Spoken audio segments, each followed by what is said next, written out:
కామారెడ్డి జిల్లా కేంద్రంలో తెలంగాణ పౌర స్పందన వేదిక రాష్ట్ర కమిటీ మరియు రాష్ట్ర అధ్యక్షుడు మాజీ ఎమ్మెల్సీ అలుగుబెల్లి నర్సిరెడ్డి అధ్యక్షతన తెలంగాణ రాష్ట్ర ప్రజా రథయాత్ర ద్వారా కామారెడ్డి జిల్లా రావడం జరిగింది. ప్రభుత్వ పాఠశాలలో నిలబడాలి అని, ప్రభుత్వ పాఠశాలను పెంచాలని, చదువులో అంతరాలు పోవాలి అనే లక్ష్యంతో తెలంగాణ రాష్ట్రంలోనే అన్ని జిల్లాల్లో రథయాత్ర చేపట్టినటువంటి తెలంగాణ పౌర స్పందన వేదిక మాజీ ఎమ్మెల్సీ రాష్ట్ర అధ్యక్షుడు అలుగుబెల్లి నర్సారెడ్డి తెలిపారు. ఈ కార్యక్రమంలో టీఎస్ యూటీఎఫ్ జిల్లా అధ్యక్షుడు ఆకుల బాబు, ఉపాధ్యక్షులు నీరడి నారాయణ, కోశాధికారి రూప్ సింగ్, ఎస్టీయూ జిల్లా అధ్యక్షుడు Arun, DTF Prabhakar, SFI Arun, CITU నాయకులు చంద్రశేఖర్, వెంకట్, అంబేద్కర్ సంఘ అధ్యక్షులు గంగారాం, అధ్యక్షులు కొత్తపల్లి మల్లన్న, ఎల్లారెడ్డి డివిజన్ ఇన్ఛార్జ్ సురేందర్, బహుజన ఐక్యవేదిక జిల్లా కన్వీనర్ ఖ్యాతం సిద్ధరాములు, భాన్సేపు రాష్ట్ర ప్రధాన కార్యదర్శి దుబాసి నరేందర్, శ్రీహరి ప్రభాకర్, ఎస్సీ ఎస్టీ ఉపదేశంగా టీచర్స్ పాల్గొన్నారు. మన ప్రైవేట్ స్కూల్ పోతే వచ్చినా కానీ పైసలు కట్టిన హోంవర్క్ చేస్తున్నావా చేస్తలేవని చూస్తాం కంపల్సరీ. అప్పుడు కూడా గవర్నమెంట్ చేస్తే పిల్లలు అట్లనే చేస్తారు. మనం లక్షలు పెట్టి చదువు పెట్టించినా ఏం లాభం లేదు.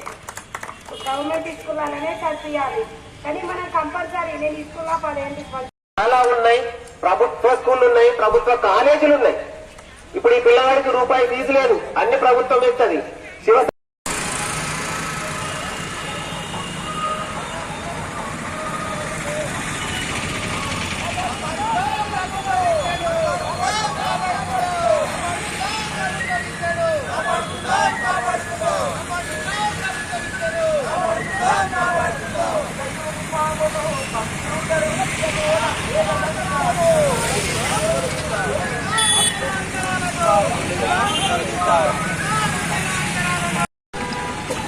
ప్రభుత్వ బడులను పరిరక్షించుకుందాం. గ్రామాల్లో ఉన్నటువంటి మన పిల్లలు ప్రభుత్వ బడులలోనే చేర్పించి ప్రభుత్వ విద్యను, ప్రభుత్వ బడులను బలోపేతం చేద్దామని ప్రచార యాత్రలో భాగంగా అలుగుబెల్లి నర్సిరెడ్డి గారి నాయకత్వంలో రాష్ట్ర వ్యాప్తంగా తిరుగుతూ ప్రభుత్వం విద్య వల్లనే, ప్రభుత్వ బడుల వల్లనే పేద మధ్యతరగతి విద్యార్థులందరికీ కూడా చదవందుతుంది.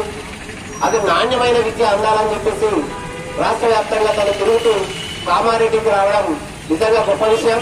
వారికి ఇక్కడ ఉన్నటువంటి టీఎస్యూటీఎఫ్ మరియు అన్ని ప్రజా సంఘాల ఆధ్వర్యంలో స్వాగతం పలుకుతున్న చప్పట్లతో మనం స్వాగతం పలుకుదాం. నర్సిరెడ్డి గారికి ప్రధానంగా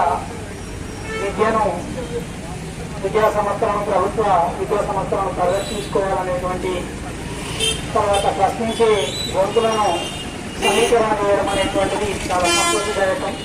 వాస్తవానికి ప్రభుత్వ పాఠశాలల పరిస్థితి చాలా అధ్వానంగా ఉంది.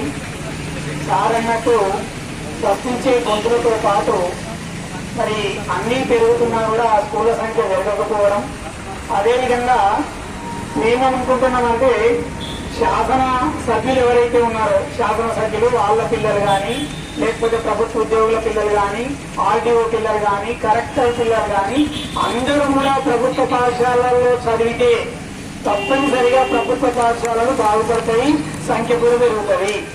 అదేవిధంగా ఈ ప్రభుత్వ పాఠశాలల్లో చదివే గౌరవనీయులు పెద్దలు అలుగుబెల్లి నర్సిరెడ్డి గారు, అదేవిధంగా ఆ వేదిక సభ్యులందరికీ కూడా కామారెడ్డి జిల్లా సాదర స్వాగతం చెప్తా ఉన్నాం. సార్ ఒక మంచి నిర్ణయంతో ఈ యొక్క యాత్ర బయలుదేరింది. ఖచ్చితంగా అన్ని వర్గాల ప్రజలు మేమందరం స్వాగతిస్తున్నాం. ఎందుకంటే ఈ దేశంలో మనిషికి ఒక సందర్భంలో తినడానికి తిండి లేకున్నా పర్వాలేదు, వేసుకోవడానికి బట్టలు లేకున్నా పర్వాలేదు, మనిషి గౌరవంతో బతకాలి అని అంటే ఖచ్చితంగా కనీస అవసరం విద్య అనేటువంటిది ఈ రోజుల్లో పూర్తిగా నిర్వీర్యం అయిపోయింది. కొంతమంది పెట్టుబడిదారుల చేతులకు విద్య ఒక ఘనంగా స్వాగతం పలికినందుకు పేరు పేరున వారందరికీ కూడా హృదయపూర్వక నమస్కారాలు తెలియజేస్తున్నాను. చదువులు అనేవి అందరికి ఒకే రకంగా ఉండాలి. చదువులు డబ్బును బట్టి ఉండొద్దు. చదువుకోవాలి తప్ప చదువు కొనటం మంచిది కాదు అనేది తెలంగాణ పౌర స్పందన వేదిక నుంచి మీకు చెప్పే మాటలు. నేను మీరందరూ కూడా చూస్తున్నారు, అనిపిస్తుంది గవర్నమెంట్ బడి అన్నిటికంటే మంచి బడి. ఒక మాట చెప్పాలంటే ఈ రోజుల్లో ఇంటికి చుట్టం వచ్చినా, పక్కన వచ్చినా, స్నేహితురాలు వచ్చినా, ఎవరు వచ్చినా, పిల్లలు వచ్చినా వెంటనే థమ్సప్, స్ప్రైట్, డివో ఏదో కూల్ డ్రింక్ తెచ్చి వస్తూనే ఉంటారు. అప్పుడప్పుడు మీరు టీవీలో కూడా చూస్తుంటారు. కూల్ డ్రింకులలో క్రిమి సంహారక మందులు అంటే పత్తి చేలో కొట్టే మందు, అటువంటి మందులు కొద్ది కలుపుతారు కాబట్టి ప్రాణానికి హామీ ఏమి ఉండదు, ప్రాణం ఏం పోదు. కానీ కొద్ది కలిపారు కాబట్టి ప్రాణానికి మంచి అయితే కాదు. అయినా అందరు ఇంటికి వస్తే కూల్ డ్రింకే తెస్తున్నారు. తేవటమే కాదు, ఎవరైనా తెచ్చిపోయకపోతే ఇంటి దానికి పోతే ఒక కూల్ డ్రింక్ అన్న పోయలేదంటారు. పూర్వకాలంలో మజ్జిగ పోసేది,